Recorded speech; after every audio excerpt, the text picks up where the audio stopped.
Hackers अब आपके Bluetooth devices को हैक कर सकते हैं। जी हाँ, ये बिल्कुल सच है। आई डोंट नो इसकी बात कोई क्यों नहीं कर रहा है, बट इसकी बात सबको करनी चाहिए।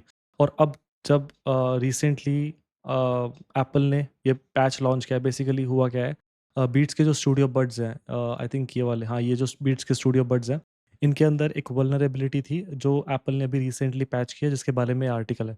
लेकिन ये आर्टिकल एक और आर्टिकल को ये करता है, लाइक इसमें बेसिकली था क्या, अरोहा जो एसओसीज हैं, ये सारे लिंक्स आपको डिस्क्रिप्शन में मिल जाएंगे। जो एरोहा एसओसी क्या होता है, एसओसी का मतलब होता है सिस्टम ऑन चिप, मतलब कि फर्मवेयर के जो जो चिप है, बेसिकली जो एक्चुअल में लो लेवल पे सारी चीज़ें देखती है, करती है। जैसे ब्लूटूथ के प्रोटोकॉल्स होते हैं, कितने पैकेट कहाँ आएंगे, कहाँ जाएंगे, वगैरह वगैरह, वो सारे के सारी ये एसओसी एक चिप होती है, ये हैंडल करती है। तो एरोहा एक कंपनी है जो मल्टीपल कंपनीज को ये चिप्स देती है, ब्लूटूथ की ये एसओसीज प्रोवाइड करती है। अब जब भी कोई कंपनी ये एसओसी प्रोवाइड करेगी, तो उसके साथ उसका फर्मवेयर भी प्रोवाइड करेगी, बेसिकली उसको चलाने के लिए सॉफ्टवेयर जो होता है वो भी प्रोवाइड करेगी, जो कि डेवलपर्स एसडीके के रूप में एक्सेस कर सकते हैं और खुद की फंक्शनैलिटी डाल सकते हैं। बहुत सिंपल सा एग्जांपल अगर मैं दूं, जैसे हम ईयरफोन्स अपने कान से निकालते हैं तो गाना बंद हो जाता है, लगाते हैं तो गाना चालू हो जाता है। तो ये एक सॉफ्टवेयर लिखा हुआ है, किसी बंदे ने, किसी डेवलपर ने ये चीज़ लिखी हुई है। लेकिन जब हम निकालेंगे तो गाना बंद हो जाएगा, वो जो ट्रांसमिशन होगा, हमारे फ़ोन को एक सिग्नल जाएगा, वो काम होगा एसडीके के ज़रिए। एसडीके बेसिकली एरोहा ही प्रोवाइड करेगा उनकी चिप के लिए। आप जब भी कोई हार्डवेयर डिवाइस बनाते हो, एम्बेडेड डिवाइस बनाते हो, तो उसके अंदर आप हार्डवेयर के साथ-साथ उसका सॉफ्टवेयर भी शिप करके देते हो। तो रिसेंटली ये जो बग है, जो अभी मैं बताऊँगा, वो इन चिप्स के अंदर है, जो ऑब्वियसली बीट्स भी यूज़ करता था, और ऑब्वियसली बहुत सारे ब्लूटूथ के ऐसे डिवाइसेज़ हैं जो ये यूज़ करते हैं। तो उसी आर्टिकल में लिंक है, ये वाला आर्टिकल इंसुनिएटर के नाम से, 26th ऑफ जून 2025 को आर्टिकल आया था, और इन्होंने बताया था कि ये जो वल्नरेबिलिटी है टीडब्ल्यूएस ईयरबड्स के अंदर है, और इनके एसडीके के अंदर है बेसिकली। और ये 3 बहुत ही मेजर वल्नरेबिलिटीज़ हैं। Missing authentication for GATT services, अभी मैं बताऊँगा ये क्या होता है। Missing authentication for Bluetooth and critical capabilities of custom protocol, ये 3 वल्नरेबिलिटीज़ मिली हैं। बहुत ही ज़्यादा सिक्योरिटी का फ्लॉ है ये, कि ये 3 वल्नरेबिलिटीज़ अवेलेबल हैं। किसमें? उस फर्मवेयर में, उस एसडीके में, जो एसडीके कंपनीज़ यूज़ कर रही हैं अपने-अपने हेडफ़ोन्स और ईयरफ़ोन्स में, और उन्होंने अफ़ेक्टेड डिवाइस की लिस्ट भी दी है। I was very shocked to see कि जेबीएल यहाँ पे है, मार्शल यहाँ पे मुझे दिखा है, सोनी के ऑलमोस्ट सारे फ्लैगशिप वाले दिखे हैं मुझे, एक्सएम 6 है यहाँ पे, एक्सएम 5 है, एक्सएम 4 मेरे पास है, I am not even kidding, ठीक है? आई एम एक्चुअली शॉक्ड कि ये चीज़ें अभी भी अवेलेबल हैं एट दिस पॉइंट। और ये देखो, ये वाला हेडफ़ोन बहुत ज़्यादा बिकता है अमेज़न पे, तो ये सारे डिवाइसेज़ वल्नरेबल हैं, और ये वो डिवाइसेज़ हैं जिनके ऊपर ये कंपनी टेस्ट करके वेरीफाई कर पाई है कि ये चीज़ अवेलेबल है। ऐसी और भी हो सकती है, ऐसे और भी डिवाइसेज़ हो सकते हैं जो इस वल्नरेबिलिटी से एक्चुअल में इफ़ेक्ट हुए हों। तो इस कंपनी ने ये चीज़ ढूँढी भी कैसे? ये एक टूल है, ऑराकास्ट ट्रांसमीटर पीसी कॉन्फ़िगरेशन टूल। इस टूल के अंदर हम क्या कर सकते हैं? इस टूल के अंदर हम हमारा जो डिवाइस होता है, by the way, first of all एक यूएसबी ट्रैफ़िक है बिटवीन द ऑराकास्ट ट्रांसमीटर डिवाइस। बस मतलब अगर आपको कोई एक फर्मवेयर अपडेट करना है, फिर कोई फर्मवेयर अपलोड करना है अपने डिवाइस पे, तो आपको उसको यूएसबी के ज़रिए लगाना पड़ेगा अपने कंप्यूटर के ऊपर। लेकिन बहुत इम्पोर्टेंट है। हमने जो ये वाला आर्टिकल था, इसमें देखा कि missing authentication for GATT services, मतलब अगर कोई गैट सर्विसेज के ज़रिए कुछ करेगा तो उसको ऑथेंटिकेट नहीं करना पड़ेगा। एंड यू नो व्हाट, जो ये गैट होता है, ये एक प्रोटोकॉल है जिसके ज़रिए ब्लूटूथ से हम बातचीत कर सकते हैं। ये देखो, ये रहा गैट और आरएफ कॉम। तो basically this tool, the tool that I have shown, जो कमांड्स वो टूल सेंड करता है, वो ओवर द यूएसबी करता है। एक वायर्ड होना चाहिए, मतलब हैकर्स को आपके डिवाइस का एक्सेस होना चाहिए। लेकिन क्योंकि वल्नरेबिलिटी गैट में भी है, गैट जो होता है वो ऑथेंटिकेट नहीं करने देता है, मतलब इनके फर्मवेयर में ऑथेंटिकेशन नहीं है उसके अंदर।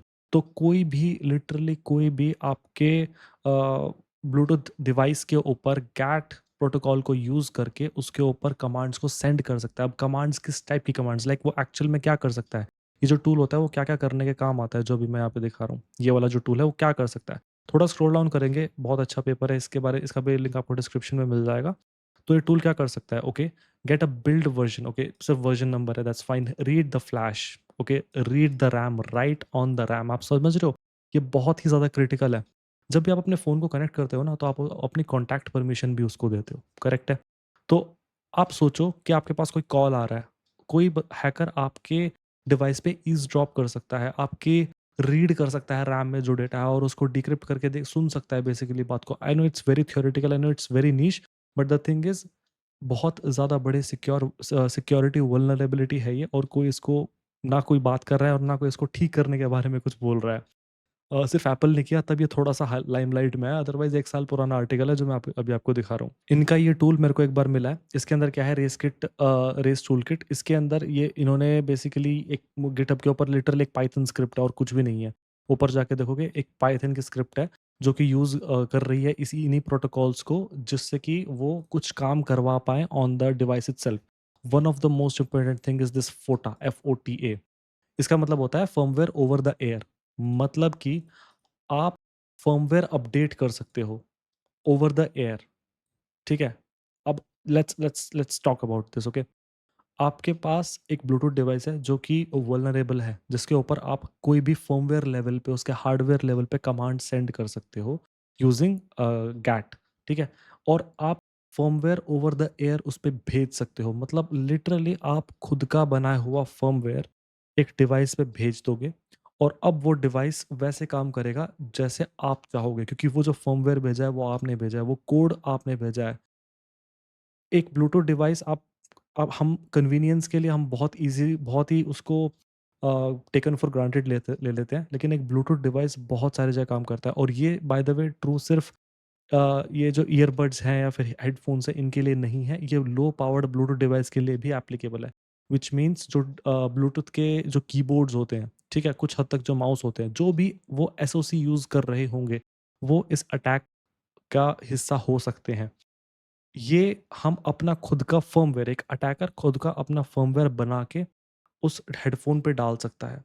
और इमेजिन करो ये एक वर्म भी बन सकता है। वर्म बेसिकली क्या होगा कि फिर वो हेडफ़ोन्स, क्योंकि जो कोड आप भेजोगे वही वो कोड जाएगा, और आप कोड इस तरीके से लिख सकते हो कि वो डिटेक्ट करे अपने आस-पास और कोई ऐसा ब्लूटूथ डिवाइस है क्या जो कि वल्नरेबल है, और वो इस प्रोटोकॉल को यूज़ करके, FOTA को, फर्मवेयर ओवर द एयर को यूज़ करके उसी फर्मवेयर को किसी और डिवाइस पे भेज दे, फिर वो किसी और पे भेजेगा। इट्स लाइक अ वर्म, ठीक है?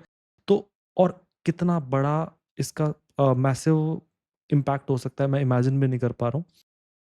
आपके फ़ोन आपके ब्लूटूथ से कनेक्टेड है। आपके कॉल लॉग्स हो गए, या फिर आप जो परमिशन देते हो अपने कॉन्टैक्ट की कि यस, मतलब एक अलग से परमिशन देनी पड़ती है ना कॉन्टैक्ट शो करने की।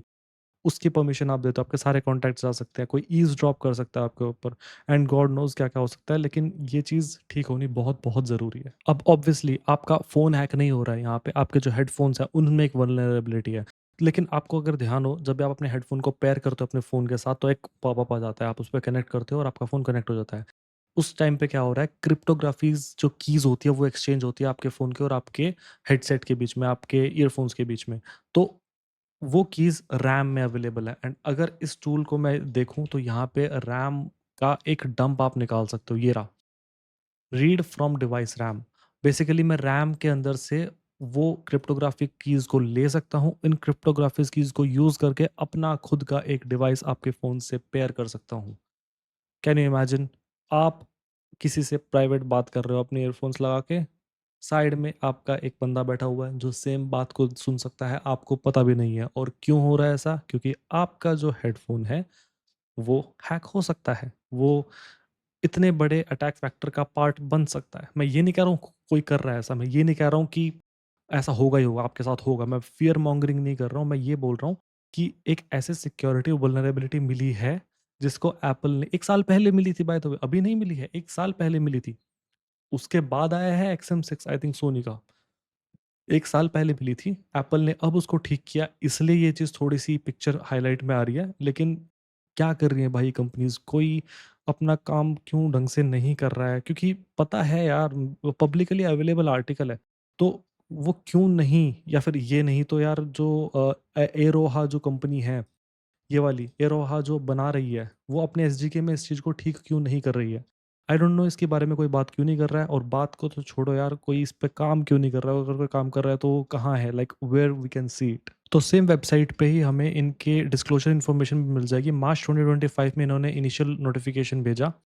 उसके बाद इन्होंने सारी डिटेल्स प्रोवाइड करी उसी कंपनी को, जिस कंपनी को वो एसओसीज़ हैं। एंड देन उसके बाद मार्शल ने ऑटोमैटिक रिस्पॉन्स भेजा है एक, उसके बाद फिर आई थिंक हाँ, सोनी को भी इन्होंने रिप्लाई किया है, प्राइवेट कॉन्टैक्ट को रिप्लाई, मतलब 2025 की बात हो रही है, ठीक है? आई थिंक इन्होंने एक यहाँ पे देखो फर्स्ट रिस्पॉन्स दिया इन्होंने, बेसिकली एरोहा ने इनको रिस्पॉन्स दिया फिर, जिन्होंने ये बग रिपोर्ट किया, और they are saying that it is very they are come very committed to handling situations like this, और फिर उन्होंने एक यहाँ पे देखो 4 जून को उन्होंने एक अपडेट दिया, एसजी का अपडेट दिया विद मिटिगेशंस सप्लायर्स को। तो उसके बाद फिर फुल डिस्क्लोज़र उन्होंने इस 27 दिसंबर को किया। तो बेसिकली इस पे काम हो रहा है, but the thing is these things are still vulnerable, ठीक है? इतना ज़्यादा टाइम क्यों लग रहा है? इतनी ज़्यादा क्रिटिकल वल्नरेबिलिटी को वो पैच करने के लिए या फिर उसको ठीक करने के लिए इतना ज़्यादा टाइम क्यों लग रहा है? This is a very, very, very big security vulnerability issue that needs to be taken care of as soon as possible.